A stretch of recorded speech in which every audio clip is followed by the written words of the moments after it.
जय हिंद दोस्तों, कैसे हैं आप सभी लोग। आशा करता हूं आप सभी ठीक होंगे, स्वस्थ होंगे और मौज कर रहे होंगे। मैं अंकित एक बार फिर से आपके अपने एजुकेशन चैनल वासुदेवा एजुकेशन में आपका स्वागत करता हूं। और दोस्तों एक बार फिर से हम आ गए हैं आपके इंपॉर्टेंट क्वेश्चन सीरीज को लेकर के, जहां हमारी बात चल रही है राजस्थान यूनिवर्सिटी के एग्जाम पे। और आज हम बात करने वाले हैं जूलॉजी के ऊपर। किसके ऊपर? जूलॉजी के ऊपर। बॉटनी से संबंधित मैंने चारों यूनिट के क्वेश्चन मैंने डाल दिए, क्योंकि वो एग्जाम के लिए मोस्ट इंपोर्टेंट है, गैप भी कम है, इसलिए पहले हमने बॉटनी बता दी। अब आते हैं अपन जूलॉजी के ऊपर, जहां हम चारों यूनिट के इंपोर्टेंट क्वेश्चंस की बात करने वाले हैं। और यूनिट फर्स्ट की चाहे बात करें, और यहां हम बात करने वाले इंपोर्टेंट क्वेश्चंस की, जहां मैंने स्टार पहले लगा दिया, क्योंकि सारे क्वेश्चंस स्टार वाले होने वाले हैं। जैसा कि आसमान में तारे चमकते हैं ना, वैसे ही राजस्थान यूनिवर्सिटी के एग्जाम में वासुदेवा एजुकेशन के क्वेश्चन चमकने वाले हैं। तो सारे के सारे क्वेश्चन बड़े बेहतरीन होने वाले हैं, बड़े मजेदार होने वाले हैं। और सारे के सारे क्वेश्चंस की अगर मैं बात करूं तो हर क्वेश्चन को इस प्रकार बनाया गया है जो पेपर में छपने वाले क्वेश्चन होंगे। कैसे बेटा? पेपर में छपने वाले क्वेश्चंस होंगे और आने के चांसेस भी पूरे पूरे होंगे। तो आइए देखते हैं यूनिट फर्स्ट का पहला क्वेश्चन क्या रहने वाला है। तो यूनिट फर्स्ट का पहला और इंपॉर्टेंट सा क्वेश्चन है बेटा, लुईस पास्चर के जनन सिद्धांत तथा स्वान नेक फ्लास्क प्रयोग की व्याख्या कीजिए। हम यहां पे एक वैज्ञानिक की बात कर रहे हैं जिनका नाम है लुईस पास्चर। इन्होंने एक सिद्धांत दिया था, जनन सिद्धांत, उसके बारे में बताना है। और ये जो पूरा सिद्धांत था ना, ये हंस की गर्दन के समान फ्लास्क पर आधारित था।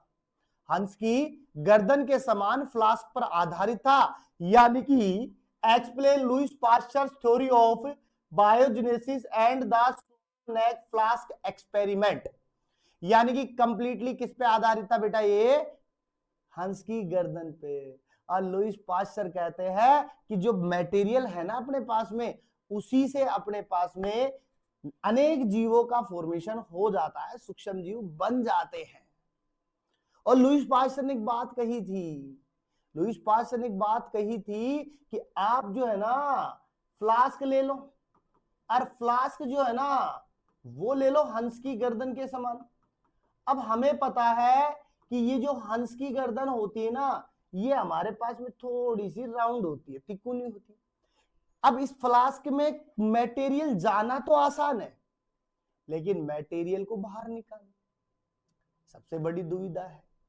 और लुईस पास्चर ने इसमें डाला था सोरबा। जो मटेरियल डाला था ना वो था सोरबा।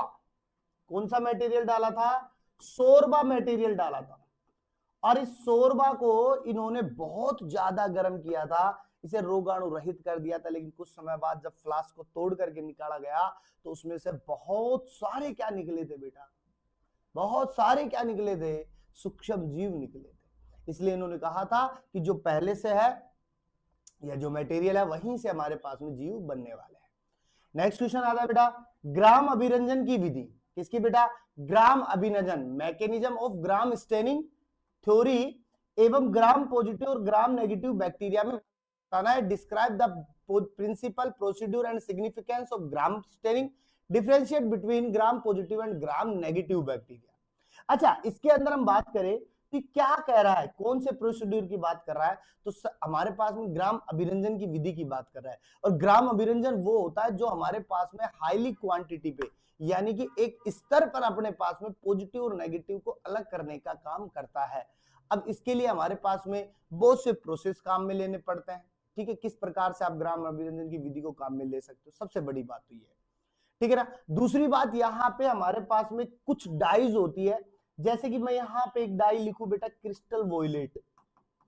क्या लिखूं? क्रिस्टल वोयलेट। और दूसरी मैं लिखूं बेटा आयोडीन। ठीक है। इसके अलावा यहां पे सैफ्रेनिन भी काम आती है। इसके अलावा यहां पर पानी की मात्रा भी बहुत ज्यादा काम आती है, क्योंकि पॉजिटिव और नेगेटिव को निकालने के लिए उसको धोना बार बार बहुत जरूरी है। साथ में एथेनॉल भी हमें चाहिए होता है। तो ये सारी चीजें जो है वो पॉजिटिव नेगेटिव को अलग करने के लिए काम में ली जाती है। अब आप मुझे कमेंट बॉक्स में एक चीज बताइएगा, ग्राम पॉजिटिव जो है ना वो कौन सी डाई के द्वारा अलग, सॉरी, ग्राम पॉजिटिव का कलर कौन सा होता है और ग्राम नेगेटिव का कलर कौन सा होता है?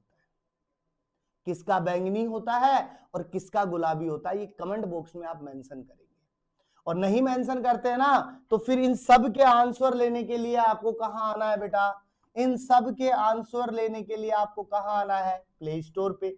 और इस प्ले स्टोर पे आपको क्या मिलेगा, आपका अपना ऐप मिलेगा, वासुदेवा एजुकेशन। कौन सा ऐप, वासुदेवा एजुकेशन ऐप मिलेगा। और अगर यहां पर आओगे तो आपको इनके आंसर्स मिल जाएंगे। अगर नहीं मिलते हैं तो फिर आप आ जाओ बेटा 7792929796 पे। नहीं तो आप आ जाओ बेटा 9928943939। ये वाला नंबर 2 नंबर है बड़े काम के, जहां से आपको हर चीज मिल जाएगी। नोट्स पीडीएफ ले लो आप यहां से, आईक्यू यानी इंपोर्टेंट क्वेश्चंस ले लो, ठीक है। अन्य कोई क्यूरी हो आपके पास में जो आपके एग्जाम से रिलेटेड हो, कोई चीजें समझ में नहीं आती है, तो आप यहां डायरेक्ट बात कर सकते हो। तो ये होने वाला है। इसके बाद में हम यूनिट 3 की बात करें बेटा, सॉरी यूनिट 1 में तीसरे की बात करें, निम्न रोगों पर टिप्पणी लिखिए। तो हमारे पास में 2 रोग थे, बैक्टीरियल रोग और वायरल जनित रोग। दोनों के आने की संभावना है, बैक्टीरिया भी आ सकता है और वायरल भी आ सकता है, टिप्पणी में दे सकता है अपने पास में। अगर बैक्टीरियल रोग आते हैं ना, छाटे हैं यहाँ पे, एक तो ट्यूबरक्लोसिस छाटा है, एक मैंने लेप्रोसी छाटी है। एक ट्यूबरक्लोसिस, एक लेप्रोसी।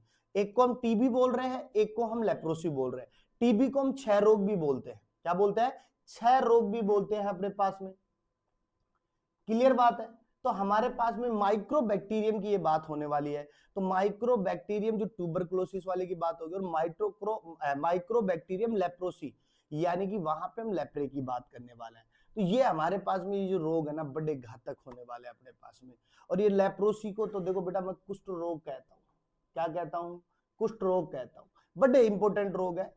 इनके आपको रोग फैलाने वाले, इनके संक्रमण की बात करने वाले, इनके लक्षणों की बात करने वाले, इनके निदान की बात करने वाले, इनके उपचार की बात करने वाले, ये सारे पॉइंट्स आपको ऐड करने हैं, तब जाके वो आपको नंबर देगा। उसके बाद में बेटा क्वेश्चन आता है एड्स का, वायरल जनित में। बड़ा इंपॉर्टेंट क्वेश्चन है क्योंकि एग्जाम में रिपीटेड क्वेश्चन है। फिर आता है रेबीज और फिर आता है कोविड-19।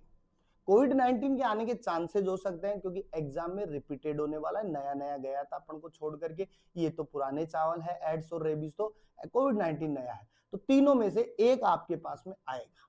नेक्स्ट क्वेश्चन आता है बेटा, बैक्टीरिया की संरचना का सचित्र वर्णन कीजिए। Describe the structure of a bacteria cell with a neat label diagram. तो बेटा आपको डायग्राम के लिए तीन स्तर बनाने हैं, 3 स्तर बनाने हैं आपको, क्योंकि 3 ही लेयर पाई जाती है।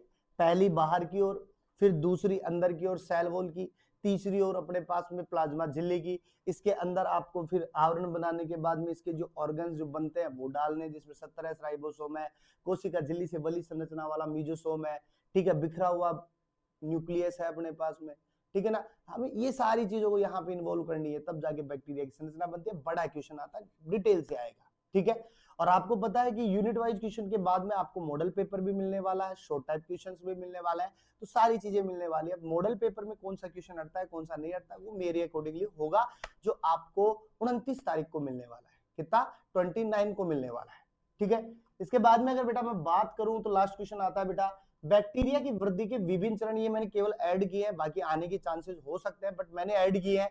एक थोड़ा सा लेंथ बड़ा, बाकी 4 मैंने इंपोर्टेंट जो थे वो आगे दे दिए। 5वां जो क्वेश्चन है वो एक स्टेपनी के तौर पे हम काम में लेते हैं कि आ जाता है, और स्टेपनी हमारे पास बहुत ज्यादा काम आती है क्योंकि मैन से ज्यादा स्टेपनी वर्क करती है। बैक्टीरिया की वृद्धि के चरण में बात करें तो हम अगर बैक्टीरिया को यानी सूक्ष्म जीवों की अगर हम बात करें, इन बैक्टीरिया को अगर सीमित पोषक स्तर पर बढ़ाए तो इनकी जो वृद्धि है उसमें कमी ना कमी गिरावट दिखाई देगी अपने पास में। तो उसके चरण लिखने, 4-5 चरण है वो लिखने हैं आपको।